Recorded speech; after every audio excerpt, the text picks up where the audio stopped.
Welcome back to another Music Gear Monday. I'm Carl Carell, and today is short and sweet. It's just a quick look, first hands-on for me, of the new Ableton Push. This guy's got a bunch of cool new features, and we're gonna jump into some of those and check them out. So let's get started. The Ableton Push 3 boasts a smaller footprint, a little heavier. It's got a super sleek design with these smooth rubberized pads. It's a bit of luxury to add to your studio. One of the most exciting upgrades to it is its larger screen and brighter screen that you're able to see a lot more parameters clearly with. The visibility of the graphic interface along with the MPE functionality with the pads and the built-in audio interface. You're hearing it directly from the Push. There's a headphone out. There are 2 inputs, 2 outputs. There's MIDI inputs, outputs. There is a USB, and it's a USB-C device, so remember that. You need a USB-C cable. Power cable, you're gonna need that to run it. You can buy the upgraded. This is not the standalone version. Standalone version is the $2,000 price point. I'm actually playing on the one that is a lot cheaper. You're looking at $19.99 for the standalone unit and $9.99 for just the controller unit that has the capability to upgrade to a standalone. Basically, you could take the guts out and upgrade your controller later on with the processor and a battery pack, which is really, really cool. I like the fact that you can actually upgrade your piece of gear, which is very rare in production hardware, unless you're using any kind of Euro rack piece of gear that you can tinker around with yourself. The MPE functionality makes this guy a dream for expressive performance, giving you a lot more feedback from when you're actually interacting with the pads. So inside of Ableton, you have a bunch of different wavetable instruments which are fully MPE functional. And what MPE does is give you spontaneous expressive support. So it's like having that expression pedal built into your fingertips there. You also have more instruments here in the drift category. These don't necessarily go with what I'm making, but I just want to play around with them. Let's see. All right, let's play around on this thing. I got a couple of random instruments loaded up, and we're going to see what we can do as far as the navigation goes. Okay, so a couple of things. I'm a little lost here as far as the navigation goes. There used to be buttons dedicated to each screen. Okay, here we go. Now we're talking. Let's start with drum kit. 16 bars, and then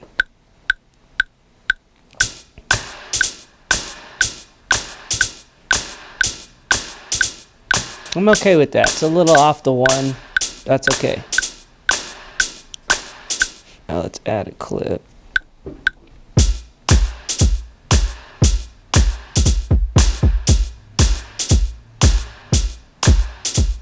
Gotta quantize some of this because falling off the grid really quickly. Loop that section. Supposed to be easier than this. Ah, okay. This one up to the same.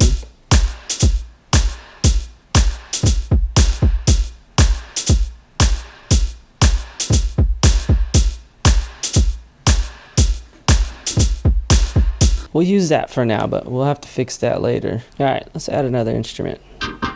Let's play with that. Let's just try this.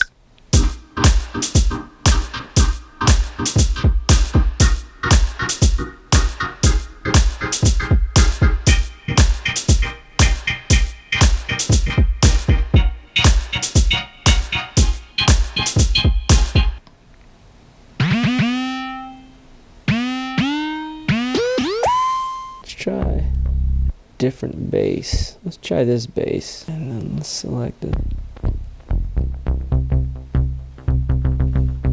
There's the parameters. Okay. Just throw that down.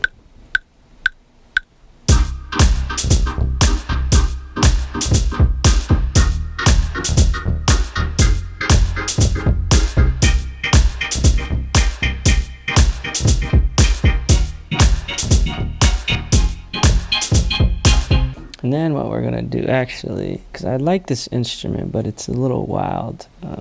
Let's see. You can go audio effects, then we can go, let's go effects rack, and let's go washed out maybe. I've used this before.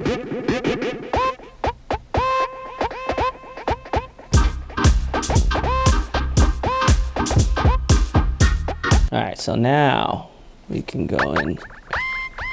I don't know, we'll add it and then we'll fix it in post.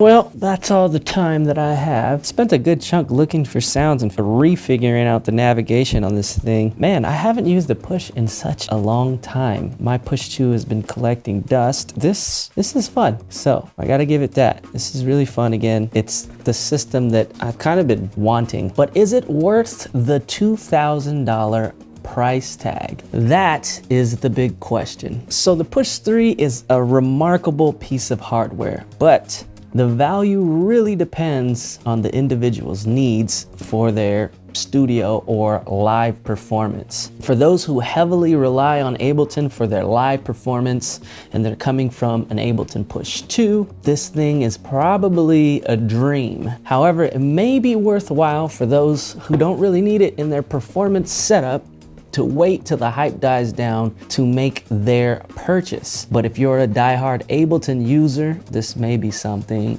to look into for your setup. Well, there you have it. That's my take on the Ableton Push 3. It's an amazing piece of hardware. Is it worth the investment? That all depends on you. Whether or not you want to add this thing to your arsenal, it really depends on how you're going to use it and if it fits within your budget. Nonetheless, it's a powerful tool and it looks amazing.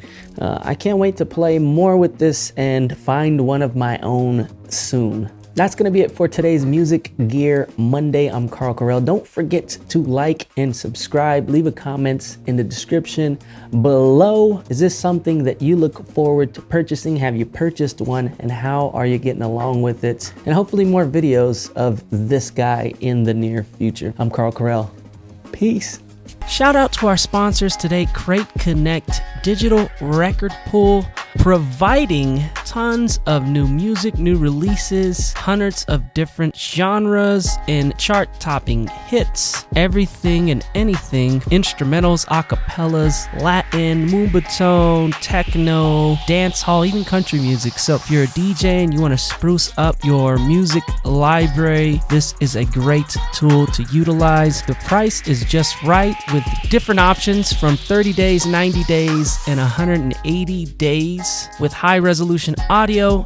This is a great option for anybody wanting to expand their DJ library. They even have a clothing shop. This one's my favorite. Make sure to hop on over, check out Crate Connect. I will be putting a link in the description below, which will include a discounted price. So make sure to hop on that while it lasts.